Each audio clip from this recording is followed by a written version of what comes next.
ప్రభునందు ప్రియులారా, ప్రభు పేరిట నా ప్రేమపూర్వకమైన శుభాలు వందనాలు తెలియజేస్తూ ఉన్నానండి. మన దేవుడు మన కొరకు ఈరోజు కావలసినవన్నీ సిద్ధపరిచి అనుగ్రహించినాడు. మనము ఈరోజు బేతేలు సువార్త ద్వారా కొరింథీలు పత్రికను చదువుతూ దేవుని వాక్యములో బలం పొందుదామండి.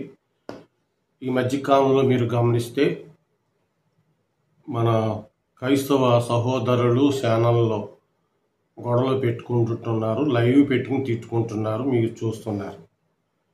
వారిని 50,000 నుండి 1,00,000, 2,00,000 వరకు ఫాలోవర్స్ ఎంకరేజ్మెంట్ చేస్తున్నారు.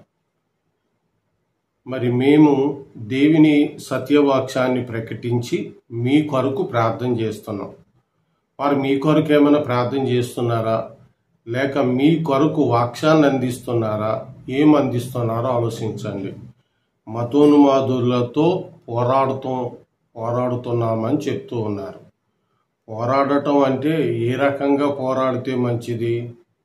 అసలు పోరాటం దేనికి? పౌలు తిమోతితో చెప్తాడు, నీవు మంచి పోరాటం పోరాడు. ఆయన కూడా మంచి పోరాటం పోరాడి తన పరుగు కడముట్టించాడు పౌలు. ఈ మంచి పోరాటమా చెడ్డ పోరాటాలా ఆలోచించండి. వారు వీడియోలు అప్లోడ్ చేసి యూట్యూబ్లో మీకు పెడితే ఎందరు వింటున్నారండి? పెట్టిన క్షణంలో 1000, 2000, 5000, 10,000, 30,000, 40,000 చూసేస్తున్నారు. ఏమండి, మేమేమి తక్కువ చేస్తున్నాము? మేము సత్యవాక్యం చెప్తున్నామే, మరి మాకు మీరు ఎంకరేజ్మెంట్ చేయలేకపోతున్నారు అంటే సత్యం అంటే మీకు అర్థం లేదన్నమాట. ఆలోచించండి, ఇప్పటికైనా మారు మనసు పొందండి. అనేకులు మాలాంటి వాక్యాలు అంటే ఎలాంటి వారి మీద వీరి మీద మతోన్మాదుల మీద మాట్లాడకుండా దేవుని వాక్యము దేవుని పరిధిలో చెప్తున్నామే.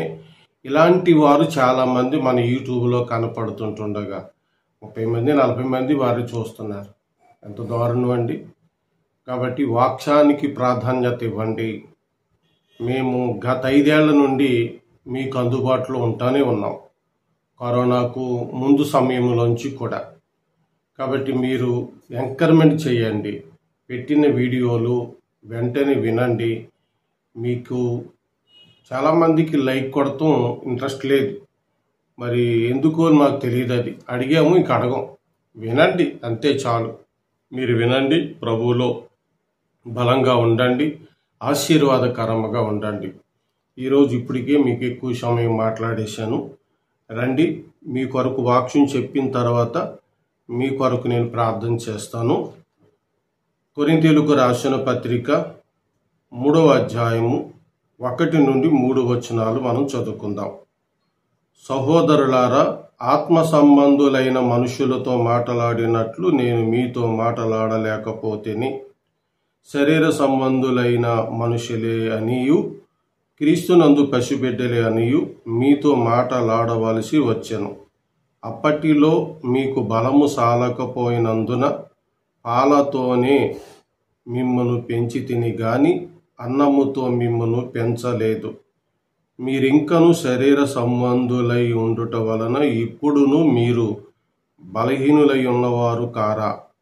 మీలో అసూయయు కలహమును ఉండగా మీరు శరీర సంబంధుల వలె మనుష్య రీతిగా మాట్లాడుకొనుచున్నవారు కారా అని పౌలు చెప్పాడండి. ఈ మాటలు అర్థం చేసుకుందాం.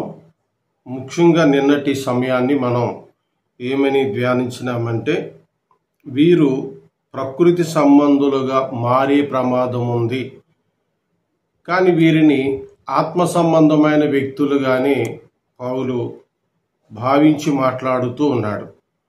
నేను అలా మీతో మాట్లాడలేకపోతేననే మాట మొదటి వచనంలో ఆత్మ సంబంధులు వలెనే మాట్లాడుతూ ఉన్నాడు.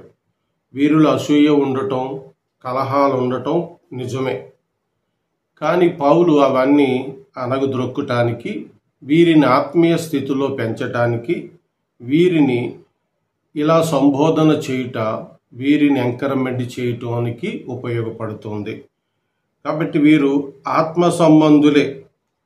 16వ వచనం చూడండి. ఇందులోను మీరు దేవుని ఆలయమై ఉన్నారనియు దేవుని ఆత్మ మీలో నివసించుచున్నాడనియు మీరెరుగరా అంటే మీకు తెలుసు, జ్ఞాపకం చేస్తున్నాను అంటున్నాడు.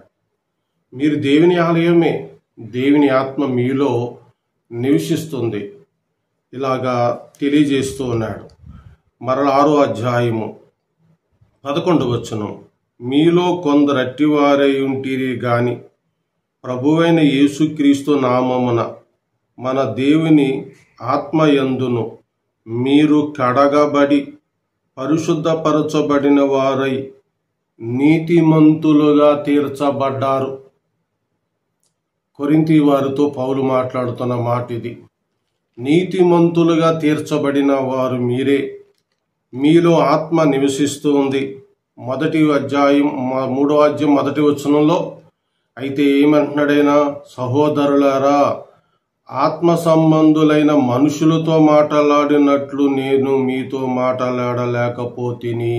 ఆత్మ సంబంధులే గాని నేను మీతో మాట్లాడటానికి వచ్చినప్పుడు అలా మాట్లాడలేకపోతున్నాను. కారణం మీరే. మీరు అసూయతో కలహంతో ఉంటున్నారు. కాబట్టి మీరు అసూయతో కలహంతో ఉండుటను బట్టి మీరు ఇలాంటి వారు కారా, ఇలాంటి స్థితికి దిగజారటం లేదా అని పౌలు వారికి గుర్తు చేస్తూ, ఎరుగురా అంటూ గుర్తు చేస్తూ వారిని బహుగా ఎంకరేజ్మెంట్ చేస్తూ ఉన్నాడు. 2వ వచనం చూడండి. అప్పట్లో మీకు బలము సాలకపోయినందున పాలతోనే మిమ్మును పెంచి తిని గాని అన్నముతో మిమ్మును పెంచలేదు. మీరింకను శరీర సంబంధులై ఉండుట వలన మీరింకా శరీర సంబంధులై ఉండకూడదు. నేను అప్పట్లో దేవుని దివ్యవాక్యాన్ని కాస్త తక్కువగానే బోధించాను. లోతైన మర్మములు మీకు తెలియపరచలేదు. ఎందుకంటే అప్పట్లో మీరు ఈ బలాన్ని పొందుకోలేకపోయారు. ఈ సంగతులు ఎరగటానికి ఆత్మ సంబంధమైన బలం మీలో లేదు.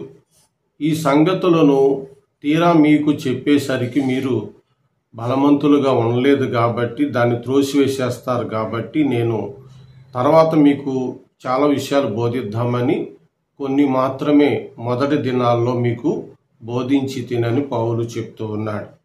ఈరోజు ఇందులో ఒక పాఠం మనకు ఉందండి. మనం ప్రభువైన యేసుక్రీస్తులో బలవంతులుగా ఉంటేనే బలమైన వాక్యం మనకిస్తాడైన. మనం బలవంతులుగా లేనప్పుడు తక్కువగానే ఇస్తాడు. ఇది లేఖనానుసారమే, లేఖనాల్లో ఉన్న రీతే. కాబట్టి ఆలోచించండి. ఈ రోజున మతోన్మాదులు బైబిల్ చదువుతూ బైబిల్లో ఇలా ఉందా అలా ఉందా అని వారు అర్థం పర్థం లేని మాటలు మాట్లాడుతున్నారంటే దేవుడు వారికి ఏమి ఇచ్చాడు అంతే ఇచ్చాడు.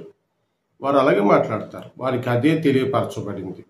మనకైతే అలా కాదు. కాబట్టి ఈ సంగతులను జాగ్రత్తగా అర్థం చేసుకుంటే ఆనాడు కొరింథీ వారికైనా నేడు మనకైనా ఆయన పరలోక సత్యాన్ని బోధించుటకు సిద్ధంగా ఉన్నాడు. కానీ మనము దాన్ని హృదయంలో పెట్టుకొని గ్రహించుకునేటువంటి బలవంతులుగా ఉండాలి. అప్పుడే మనకు ఆయన బోధ చేస్తాడు. ఇందులో 10వ వచనం చూడండి. 2వ అధ్యాయం 10వ వచనం, మనకైతే దేవుడు వాటిని తన ఆత్మ వలన బయలుపరిచి ఉన్నాడు. ఆ ఆత్మ అన్నిటినీ దేవుని మర్మములను కూడా పరిశోధిస్తున్నాడు. ఆయన మనకి సర్వసత్యములోనికి నడిపించే దేవుడే కదా. విడిచిపెట్టడు, నిన్ను విడిచిపెట్టడు, నిన్ను బహుగా బలపరుస్తాడు. కాబట్టి అన్నిటినీ మనకి మర్మములను కూడా బోధించగలవాడే. పౌలు చెప్పేది ఏంటంటే అప్పట్లో మీకు బలం లేదు, అందుకు పాలుతోనే పెంచాను, అన్నంతో మిమ్మలను పెంచలేదు. ఇక 3వ వచనంలో అసూయ కలహాలు ఉన్నాయి. దీన్ని రేపటి సమయాన్ని ధ్యానిద్దాం. తలలు వంచండి, ప్రార్థన చేసుకుందాం. మహాగణుడైన మా పరమందున్న తండ్రి, ఈరోజు కొరింథీయులకు రాసిన పత్రిక 2వ అధ్యాయం 1, 2, 3 వచనాల్లో సంగతులు మాకు వివరించిన దానికై స్తోత్రాలు. నా తండ్రి, ఈరోజు నీ బిడ్డలు విని సత్యము గ్రహించి సత్యానికి సాక్షులై ఉండుటకు సహాయం చేయండి. ఈరోజు నీ ప్రియ బిడ్డల్లో ఎవరైతే బలహీనులుగా ఉన్నారో వారిని మీరు బలపరచండి. ప్రభువా, ఆరోగ్యం దయచేయండి. కాళ్ళు బలహీనతలతో, గుండె సంబంధమైన వ్యాధులతో, షుగరు, బీపీ, అలాగే పొంగు అనే జ్వరాలతో నీ బిడ్డలు బాధపడుతున్నారు. చంటి బిడ్డలకు బాల్యంలోనే బాధలు, రోగాలు వస్తున్నాయి. ఆయన నీ నామంలో ఆసుపత్రుల్లో కొందరు రోగాలతో ఉన్నారు. స్వస్థతపరచండి, బాగు చేయండి. వారిని మీ స్వస్థతతో, మీ గొప్ప కార్యముతో నింపి వారిని ఆనందింపజేయండి. వారి ఆరోగ్యం మీ కొరకై ఉపయోగపడేలాగా వారు నడుచుకునే భాగ్యం దయచేయండి. వారి ఆరోగ్యం, వారి బలము మీ నామమును ఉపయోగించిన వారికి తగిన బుద్ధి కూడా తెలియజేసి వారిని సన్మార్గంలోనికి నడిపించమని ప్రార్థిస్తూ సంపూర్ణమైన ఆరోగ్యవంతులుగా అందరినీ చేయమని వేడుకుంటూ ఉన్నాము తండ్రి. కొందరు పాప రోగాలతోనే ఉంటున్నారు. పాపం అనే దానిని విడిచిపెట్టినట్టుగానే పైకి కనపడుతూ ఆ రోగాన్ని, ఆ పాపాన్ని జయించలేని వారుగా ఉంటున్నారు.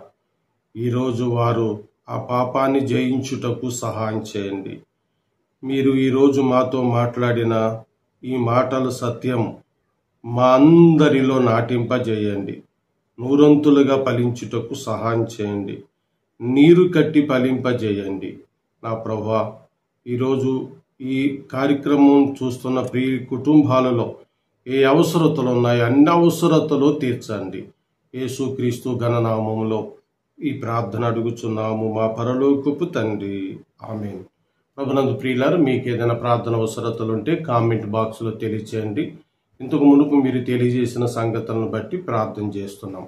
మన తండ్రి అయిన దేవుడు ఇప్పుడు మరెల్లప్పుడు సదాకాలం మీకు తోడుగా ఉండి నడిపించును గాక. ఆమేన్. అందరికీ వందనాలు.